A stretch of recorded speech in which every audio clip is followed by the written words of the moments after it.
వైసీపీలో ప్రక్షాళన కొనసాగుతోంది. ఇన్ఛార్జీల మార్పు చేర్పుల గోల ఇంకా జరుగుతూనే ఉంది. ఇందులో భాగంగా పల్నాడు జిల్లా సత్తెనపల్లి ఇన్ఛార్జిగా ఉన్న పార్టీ కీలక నేత అలాగే మాజీ మంత్రి అంబటి రాంబాబును తప్పించేశారు జగన్.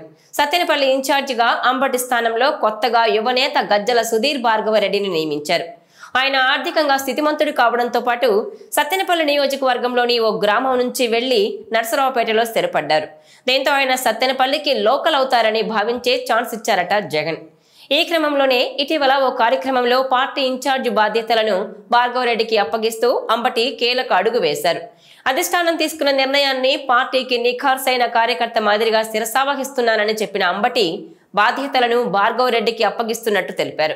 అంతేకాకుండా సత్తెనపల్లిని వీడి వెళ్తున్నందుకు బాధగా ఉన్నా తప్పడం లేదన్నారు ఆయన.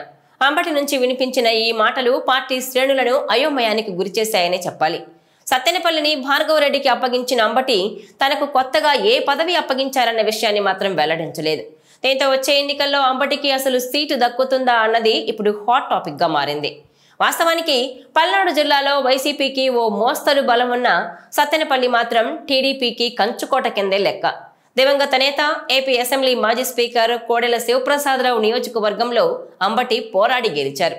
కోడెలను ఓడించిన అంబటి తన సత్తా ఏంటో నిరూపించుకున్నారు. పార్టీని నియోజకవర్గంలో ఓ రేంజ్లో బలోపేతం చేశారు. ఫైర్ బ్రాండ్ గా వ్యంగ్యాస్త్రాలను వదలడంలో తనకు తానే సాటి అని నిరూపించుకుంటారు అంబటి. తనదైన బాడీ లాంగ్వేజ్ తో తన మాటకారితనంతో ప్రత్యర్థులను చెడుగుడు ఆడుకోవడంలో దిట్ట అని ఆయనకు పేరుంది. ఆ దూకుడే గతంలో ఆయన్ను మంత్రి పదవిలో కూర్చోబెట్టింది. ఆ స్పీడే జగన్ కు వేరే విధేయుణ్ణి చేసిందని చెప్తారు. ఈ రేంజ్ టాలెంట్ వైసీపీలో ఒక్క అంబటి రాంబాబుకే సొంతం. అంబటి అంటేనే ఏపీ పాలిటిక్స్ లో హాట్ కామెంట్స్ కి పెట్టింది పేరు. అయితే కూటమికి అనుకూలంగా వీచిన గాలిలో మొన్నటి ఎన్నికల్లో సత్తెనపల్లి నుంచే అంబటి ఓడిపోగా మాజీ మంత్రి కన్నా లక్ష్మీనారాయణ అక్కడి నుంచి గెలిచారు. తాజాగా నాయకత్వ మార్పుతో సత్తెనపల్లిపై పార్టీ ఆశలు వదులుకున్నట్టేనన్న వాదనలు వినిపిస్తున్నాయి. ఇదిలా ఉంటే సత్తెనపల్లికి సెలవంటూ భారంగా చెప్పిన మాటలు శ్రేణులను కదిలించి వేశాయి. వైసీపీలో పార్టీ వాయిస్ వినిపించాలంటే పెద్ద గొంతుక అంబటి రాంబాబుదే. ఆయన వైఎస్ఆర్ కుటుంబానికి వేరే విధేయుడు. ఆయన మొదట వైఎస్ఆర్ వెంట, ఆ తర్వాత జగన్ వెంట నడిచారు.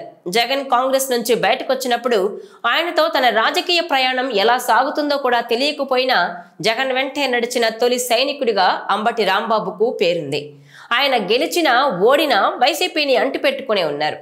ఇక గతేడాది పార్టీ ఓటమి పాలయ్యాక అంబటి పార్టీ కోసమే పనిచేస్తున్నారు.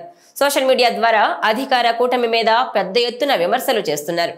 అలాంటి అంబటికి ఆయన 3 సార్లు వైసీపీ నుంచి పోటీ చేసిన సత్తెనపల్లి అసెంబ్లీ నియోజకవర్గంతో రుణం తీరిపోయిందని అంటున్నారు. ఆయన 2014లో వైసీపీ నుంచి పోటీ చేస్తే 924 ఓట్ల తేడాతో ఓడారు. 2019లో అదే సీటు నుంచి 20,000కు పైగా ఓట్ల తేడాతో గెలిచారు. ఇక 2024లో ఏకంగా 27,000కు పైగా ఓట్ల తేడాతో ఓటమిని చూశారు. ఇలా సత్తెనపల్లి ఆయనకు 3 రకాల అనుభవాలను మిగిల్చింది. సత్తెనపల్లిలో అంబటి రాంబాబు సామాజిక వర్గం బాగానే ఉంది. ఆయనకంటూ ఒక బలమైన అనుచరగణం కూడా ఉంది. అయితే ఆయనను వ్యతిరేకించేవారు ఎక్కువగానే ఉన్నారు. ఇక ఎన్నికలకు ముందే అంబటిని ఈ సీటు నుంచి తప్పించాలనే ప్రయత్నాలు జరిగాయి. ఒక దశలో ఆయనకు వేరే నియోజకవర్గం నుంచి పోటీ చేయించాలని కూడా అధినాయకత్వం చూసిందని అంటారు. కానీ చివరకు అంబటికి సత్తెనపల్లి టికెట్ అయితే దక్కింది. కానీ విజయం మాత్రం భరించలేదు. ఆయన మొత్తం 3.5 దశాబ్దాల రాజకీయ జీవితంలో 2 సార్లు గెలిచారు. ఒకసారి రేపల్లె నుంచి, మరోసారి సత్తెనపల్లి నుంచి పోటీ చేసి గెలిచారు. 7 పదులకు చేరువలో ఉన్న అంబటికి 2024 ఎన్నికలే చివరివి అని అంటున్న వారు ఉన్నారు. అయితే ప్రస్తుతం ఆయన గుంటూరు జిల్లా వైసీపీ ప్రెసిడెంట్ గా ఉన్నారు. రాజకీయంగా యాక్టివ్ గానే ఉన్నారు. ఆయన్ను తప్పించి సత్తెనపల్లిలో కొత్త వారికి అవకాశం ఇవ్వాలని వైసీపీ నిర్ణయించిన నేపథ్యంలో పార్టీ కార్యకర్తల సమావేశం పెట్టిన అంబటి భారంగానే మాట్లాడారు. తాను అధినాయకత్వానికి విధేయుణ్ణి అని ఆయన మరోసారి ప్రకటించుకున్నారు. తాను పార్టీ నిర్ణయాన్ని శిరసావహిస్తానని అన్నారు. అయితే తాను ఏ తప్పు చేయలేదని చెప్పుకొస్తున్నారు అంబటి. తనకు సత్తెనపల్లిని అలాగే కార్యకర్తలను వదిలి వెళుతున్నందుకు బాధగా ఉందని ఆవేదన వ్యక్తం చేశారు.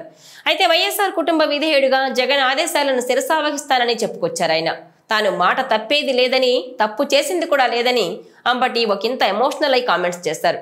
మొత్తానికి చూస్తే సత్తెనపల్లితో మాజీ మంత్రి అంబటి రాంబాబుకు రుణం తీరినట్టే అంటున్నారు.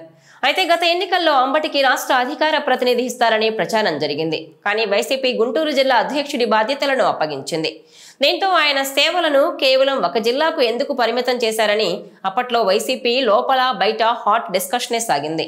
కానీ కోస్తాలో బలమైన ఒక సామాజిక వర్గంతో ఆయనకున్న బంధాలు అందరినీ కలుపుకుని పోయే పెద్దరికం ఉండడం వల్లనే ఏరికోరి తెచ్చి మరీ ఆ పదవిలో పెట్టారని కొందరు పార్టీ పెద్దలు చెప్పుకొచ్చారు. అప్పటి నుంచి గుంటూరు జిల్లా వైసీపీ బాధ్యతలను చూస్తున్నారు అంబటి. ఇక ఆయన్ను రేపల్లె లేదా గుంటూరు ఈస్ట్ నియోజకవర్గం ఇన్ఛార్జిగా ప్రకటిస్తారని వార్తలొచ్చాయి. గతంలో రేపల్లె ప్రజలు ఒకసారి గెలిపించి అసెంబ్లీకి పంపించారు అంబటిని.